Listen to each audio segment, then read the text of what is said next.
Hey, hey, you remember me? Yeah, you know, I'm that guy. I'm Jeff with Tabletop Toolbox, the channel that you're watching on YouTube, you know, like right now.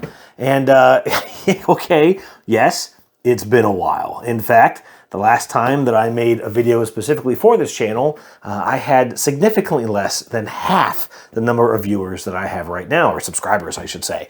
And what's up with that? Well, here's the thing. I've actually been doing a lot of filming. I've been kind of busy, but all that stuff's been going over to the Dice Tower, using clips for the Board Game Breakfast series, which I've had a ton of fun doing, if I'm honest. I get to keep the videos kind of short. You know, I get to I've been playing around with some software. You saw the new intro at the beginning of this video, which I developed in the DaVinci Resolve software, and I've had a lot of fun working with. But boy, do I ever have a lot left there to learn. But so I've been doing a lot of stuff for the Board Game Breakfast, and it's been cutting into my personal time. We're back into the office now. There's a lot more in-office work for my, my job and all that stuff. But I wanted to take a moment. I did a series for the Dice Tower over the past couple of months called My Top 10 Things and Stuff of 2021. It's been a really fun series of videos to make. I was inspired by something that they did in their Winter Spectacular, and I wanted to be a part of it too. So I made a couple videos, and I'm going to kind of collect them all together. I'm going to put them here in this video so you guys can kind of see them all in one shot in case you don't or didn't see it on that series. But I want to take a very quick moment. I want to say thanks for being here. I want to apologize for not putting out more stuff solely on my channel. I do really think yeah, I know. I'm doing a thing. Can we later? Can we? Okay. Good talk. Anyways, I've got a good feeling that there's more coming. There's going to be more content coming. We've got a big move coming up, and I think that's going to open up some opportunities. Hopefully you'll get to see that soon. It'll probably be a couple of months for me to start rolling out some more content, but I strongly believe that I'll be able to get some more going. Anyways, that's enough blathering for me. I'm going to move on here. Enjoy my top 10 things and stuff from 2021, and I will see you soon. Cheers. Yeah, I know. Here I go again, reintroducing myself after a 6-week hiatus from Board Game Breakfast. I mean, I did it last year. Why not do it this year, right? I mean, hey, why not? Of course, my excuses are the usual, right? Holidays and travel and family and all that kind of good stuff. But we've also got a pretty big project that my family and I are working on, and it's going to make 2022 a pretty crazy and chaotic year for sure. Now, I've got a plan to keep putting content out here on the Dice Tower on my own channel, but I just may not have all the skits and stunts that you guys are used to seeing. I'm going to do my best, though. I'll keep this out. But enough of all that. See, I was kind of bummed that I didn't get to be a part of the Dice Tower's Winter Spectacular. Totally my fault, by the way. I just didn't have any time to get some content together. I've really enjoyed, though, getting caught up on all the top 10 videos from that event, from games people have played, different experiences. It's been really neat to watch. And I was kind of thinking, maybe if y'all didn't mind, I'd like to try that out for myself. So I'm calling this my Top 10 Things and Stuff from 2021. Everything from different games I've played, different experiences I've had, people I've met, and everything in between. I'm going to start my number 10 with number 9. Well, of course I'm going to make that joke. Have we never met? Now, number 9 certainly isn't a new game, but my wife and I played it for the first time last June at the Queen and Rook Board Game Cafe in Philadelphia, Pennsylvania. We didn't get the game until August, and even then, this was my number 1 played game for 2021. That's because every time I've sat down to play it with either gaming friends or non-gaming friends, everyone wants to play it again and again and again. This is a game that you can learn in 5 minutes. It plays in only 10 or 15 minutes, but it's still a pretty significant challenge. Now, the only thing I haven't really liked about the game is these cards that you have to shuffle up at the start of each game to determine which tiles you draw out in which order. It kind of is still difficult to shuffle 20 cards. Also, these cardboard tokens in the game tend to get away from you as the game stacks up vertically. And that's why in my copy of number 9, the only original component to the base game is this sheet of rules, because everything in this box, from the game pieces to the insert itself, has been designed and 3D printed by yours truly. I even have the extra tiles and starting tiles mini expansions, and I've replaced those cards with an old Quacks of Quellenberg bag, which has these 3D printed chips in it that you draw out to tell you which token is next. I've also filled this with 20 of each number, so I can play this with up to 10 players. That's my goal for 2022. This is my number 10. Number 9, I've got 9 more of these to go, and we'll see you soon. Cheers. Hey folks, I'm back and I'm looking at my top 10 things and stuff from 2021. Now my number 10 was number 9, and my number 9 is, well, something kind of different. You see, it was May of last year and I was out celebrating my birthday with my family. We had gone to a nice Brazilian steakhouse for dinner, but they were running about 45 minutes behind schedule. So we went around the corner to Barnes & Noble, and of course I had to check out the game selection. Now while I was there, I ran into these two young ladies who were obviously unfamiliar with the hobby. One would pick up a box and ask the other, hey, what's this about? Without the other having the foggiest clue. But one of them picked up a copy of Azul and asked the same question, and I just couldn't stand to see them struggle anymore. So I politely introduced myself and tried to answer some of their questions about the games. But then they asked me for my recommendation, and that's always difficult for me because I know that not every game is for everybody. So I looked around and I saw my favorite welcoming game on the shelves, and that is Planet by Blue Orange Games.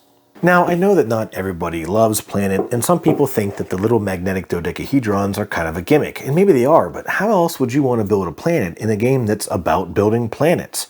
The game itself is fairly easy to teach, but it does take some planning, some forethought, and a little bit of strategy. And in the end, you've got this beautiful, colorful planet in front of you. You can look at the cards of all the animals who live here, and it's cool. Now, I didn't want to overstay my welcome, so after a few minutes, I excused myself and went upstairs to join my family. But as we were getting ready to leave, I looked down to the main lobby just in time to see them walking out of the store, and they were carrying their brand new copy of Planet.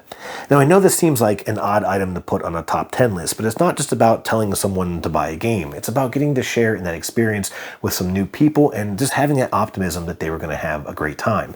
My only regret is that I wasn't able to join them for their first play. I wonder if they liked it. I wonder if they got more games. I even wonder if they're watching this video right now. And if they are, well, I hope you'll drop me a line, because I'd love to join you for a game. That's my number 9, and I've got a couple more of these to go. I'll see you soon. Cheers. Hey folks, Jeff with Tabletop Toolbox here, taking another look at my top 10 things and stuff from 2021. Now I've got a double feature planned here for today, so I'm going to get right to it. My number 8 is gaming events. Now part of this is the local meetup groups that got back into the swing of things at the end of last summer. I also got to go to PAX Unplugged last year for the first time, not only there, but my first gaming convention ever, and it was a surreal experience. I just could not believe how big that space was, how big that event was. I also went to the Dice Tower Retreat, which I may be talking about a little more later on. I also went to a small local event called RiverCon, named after the James River here in Richmond. A little bit more of a retreat itself, and I'm really looking forward to the next RiverCon scheduled for February. Now my number 7 is a bit more abstract, and that is teaching games. As I've continued to seek out some of the bigger games of the hobby, I've tried to take a much more focused approach at how I teach games. And I've taught a couple big ones this year, from On Mars, Star Trek Ascendancy, Eclipse Second Dawn, and even Vindication to Mr. DeLisio at the Dice Tower Retreat. And that made one of his top 5 experiences of last year, and I appreciate that, Mike. That was pretty cool. There's a lot of resources online on how to teach games. Even Board Game Opinions did a whole series about teaching games on Board Game Breakfast last year. But there's just one tip I'd like to give. Obviously, when we're teaching games, the idea is to get everyone around the table to understand what we're doing. If you get done teaching a game and someone's sitting there going, I just have no idea. I don't know what's going on. I have no idea what to do. Then you really haven't done them any favors. But there's another avenue, another angle to it, I think, and that is getting people immersed into the experience. It's one thing to just teach the rules, but it's another thing to teach the game. So you're not just rolling dice, you're sending Vikings into battle. You're not just moving a worker, you're sending a liaison off to negotiate a trade. And if you can build that experience, if you can connect the theme to the mechanisms, then everyone's going to have a much more interactive experience with the game. And you may take someone who really just wasn't all that interested to begin with into a much more engaged player. And I think that's really key. That's all I've got for today. I've got a couple more of these coming up. I'll see you soon. Cheers. Hey folks, Jeff from Tabletop Toolbox here, continuing my look at my top 10 things and stuff from 2021. Now this will probably be my most abstract and also my most candid of topics, because my number 6 is this. I mean, literally, it's this. It's producing content for the Dice Tower's Board Game Breakfast. My first video came out in late 2020, but like a good strategy game, it took a couple of attempts for me to figure things out and for me to find my voice. But in 2021, I started to have a lot of fun. I was doing work with green screens, and I started to get pretty creative with my editing, even did some Lego stop motion that I think folks really enjoyed. But what was even cooler than all of that was running into people at some events like the Retreat and PAX Unplugged and having them say, hey, I recognize you from the show. I really like your content. Or how long did that Lego video take? Which, by the way, a long time. That took a long time, but it was so much fun to put that stuff together. And I want to thank Tom Vassell and all the folks there at the Dice Tower. It was a tremendous experience getting to meet a lot of you this year. Z Garcia, Roy Kennedy, Mike DeLisio, and Chris Yee, of course. Just a blast to get to hang out with you guys. And I'm looking forward to meeting some more of you this year. I mentioned at the start of this series that 2022 is going to be a little bit of a challenge for us. There's a lot going on. Nothing's bad, just a big project that we're working on. But I'm looking forward to the next content. I've already got some new ideas for the It's Out Now series that I cannot wait to start producing. So I'm going to keep doing what I do in 2022. God, I'm sorry. Gosh, that was terrible. And I'm embarrassed, and I should be. Listen, I'm going to get back to the games with the next episode. I'm looking forward to it. I'll see you then. Cheers. Cheers. Cheers. Cheers. Jolly good. Cheers. Bye. Hey, good morning. Jeff from Tabletop Toolbox here, continuing my look at my top 10 things and stuff from 2021. Can you tell that I'm having a lot of fun with these? Because I am. Anyways, I'm getting back to the games, and my number 5 is my biggest surprise of last year because this is Meadow by Rebel Studio. I have a neighbor using a leaf blower in January. Anyways, I first saw Meadow on a live playthrough event, and I'm thinking it was a Dice Tower Spectacular, but I could be wrong. The moment I saw it on the screen, though, I completely lost interest in it. I couldn't exactly tell you why, but if I had to wager a guess, it's because to me, a central board with just a grid of cards on it isn't really that interesting.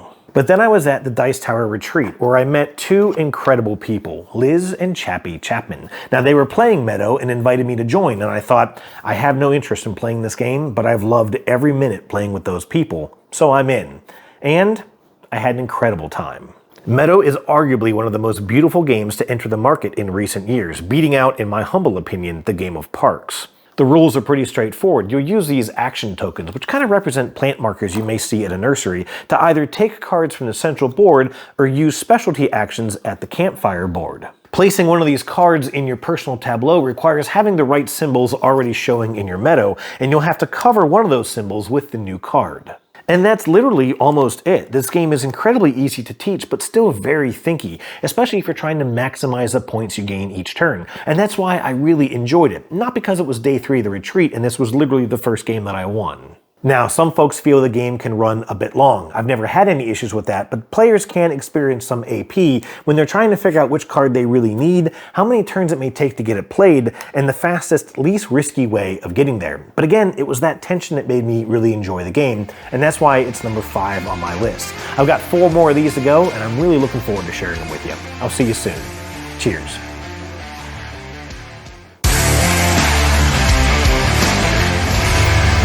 All right, no time for any of that. We got to get right to it. See, I'm continuing my look at my top 10 things and stuff of 2021, and my number 4 is way out there. See, I'm a pretty big fan of space games. I'm a fan of space in general, and last year I got to play some of the biggest, baddest 4X space games out there. I'm talking Star Trek Ascendancy, Eclipse, Second Dawn for the Galaxy, and the granddaddy of them all, Twilight Imperium 4th Edition. Now these games have a lot in common. Each will have you amassing a fleet of ships which will move across a variable galaxy, laying claim to new systems and planets, which will provide you with resources to help you further expand your presence, research new technologies, and of course engage in some cinema-inspired shoot-'em-up pew-pews.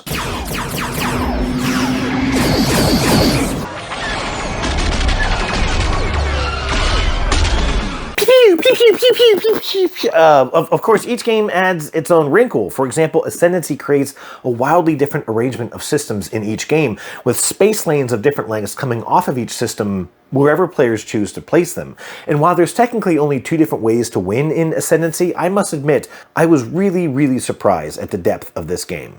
Eclipse, however, explores economy in the way the other games don't, because everything you do in this game, from discovering new technology, building ships, or claiming systems, costs money. And if at any point you can't pay the bills, you literally have to start liquidating your assets to keep yourself in the game.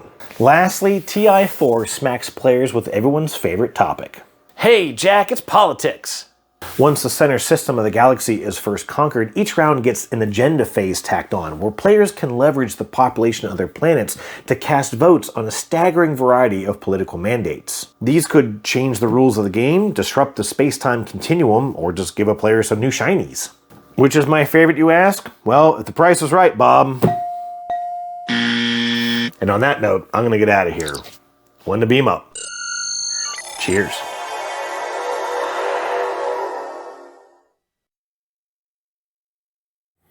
Hey there, Jeff from Tabletop Toolbox here, continuing my look at my top 10 things and stuff from 2021. Now, a few housekeeping items to start this off. First, I know you've seen these videos a little out of order. I was warned that that could happen. And second, the last one on this list, which I'm hoping you've seen recently, took me something like 3 days to edit down. Now, I'm back in the office for the first time this year, so in order to help me get through this list, I'm going to tone things down just a little bit for these last few videos.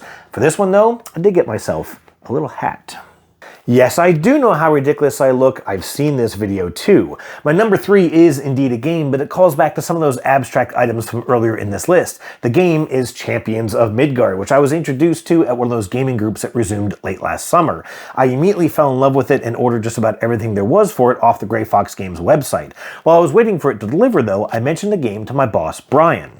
Now, okay, that's enough of this. Now, Brian's favorite game is Axis and Allies. He's never really gotten into the hobby games, but I just had a hunch that he would really like Champions of Midgard. So we set up a late Friday night session, and as I was totaling up the final score, where he had bested me by just 7 points, he nodded across the table and said, "That is the coolest game I have ever played." And I'm happy to report that just a few weeks ago, he gifted a brand new complete copy of the game to his son, who he's a little reluctant to report is now the newest Jarl of the household.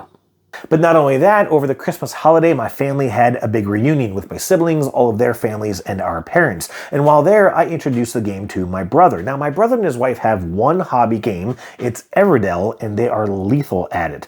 But despite clobbering my brother at Champions that day, I can report that he too took delivery of his Jarl edition just after the new year. So if you're keeping track, Gray Fox Games, that's 3 complete copies of Champions across myself, my coworker, and my family. And with the birthday coming up here pretty soon, I just thought I'd mention I'm a size last light, tall. Now, I haven't left myself much time to talk about the game, but Champions is a medium weight worker placement game with dice-based combat, some push-your-luck elements, good mitigation options, and a borderline essential expansion called Valhalla. It is an excellent game that I've enjoyed sharing with and inspiring others to play, but if you don't care for it, well then maybe my number 2 will let me finally turn things around. I'll see you then. Cheers.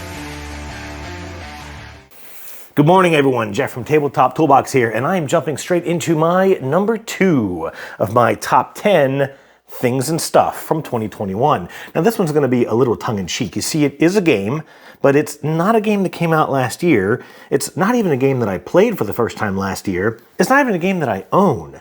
So what's this all about? Well, let me tell you. See, I think it's safe to say that my favorite game is Vindication by Orange Nebula. Here. There you go. Now, I played this game a couple times in 2020 and just twice in 2021, including at the Dice Tower Retreat with Mike DeLisio and the self-proclaimed scumbag himself, Chris Yee. But even that isn't what put this game on my list. No, see, it was November 13th of last year when my friend Chris invited me over for a gaming session with some of his other friends. And after a rather lengthy play of the game, I finally won Vindication. And not only did I win, but in a game where I've never seen points much above 95, I won with 142, 36 points over second place. It was a bit of a bloodbath. Now, I realize that putting winning my favorite game near the top of a list of the favorite things that happened to me in an entire year might seem a little braggadocious, but look, if you had just one shot, one opportunity, to win any game you ever wanted, would you capture it? No. No. Tom said no. And since I won't be wrapping my board game-inspired cover to Eminem's Lose Yourself here on Board Game Breakfast, I can tell you just a tad more about this game. After we played in September, Mike DeLisio commented on a later Dice Tower video that Vindication is essentially a cube pusher, and on the surface, that's true. But it's kind of like saying Dungeons & Dragons is a dice chucker, because you see, whenever I'm tasked with trying to describe this game, I simply have to refer to it as a board game RPG. I mean, you've got a party to build, attributes to strengthen, artifacts to collect, and so much more. It's a game that, frankly, I'll lose time and time again, because when you do win, it just makes you feel so, well, you know. My number 1 is next. I'll see you then. Cheers.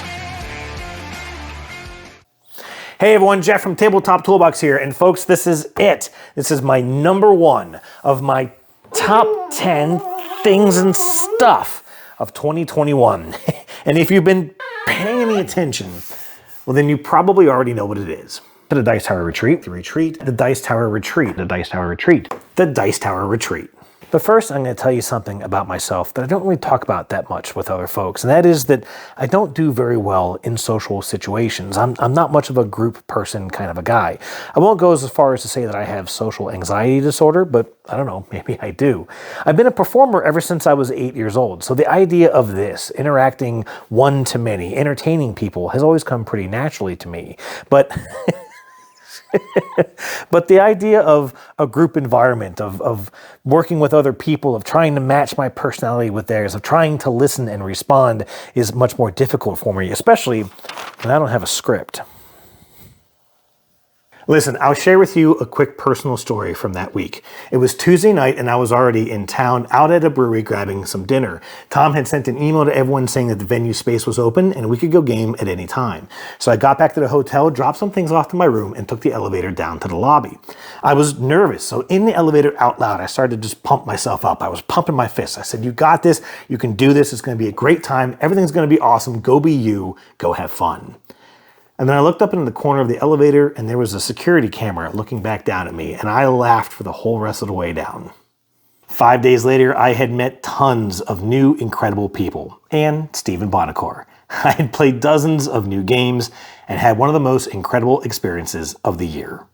I've already got my ticket to this year's retreat, and I'm so thankful to be free of the anxiety that I felt last year. If you've never been to one of these events, then you owe yourself the experience to check it out. Of course, if you also struggle with social anxiety, or you just don't feel like it's the right event for you, that's obviously the decision that you need to make for yourself. But if you do go and you still just feel like you're not able to bridge the gap, if you're not able to find that courage to just sit down with a table of strangers, well then come find me. I'd be glad to play a game with you. I'll see you then. Cheers.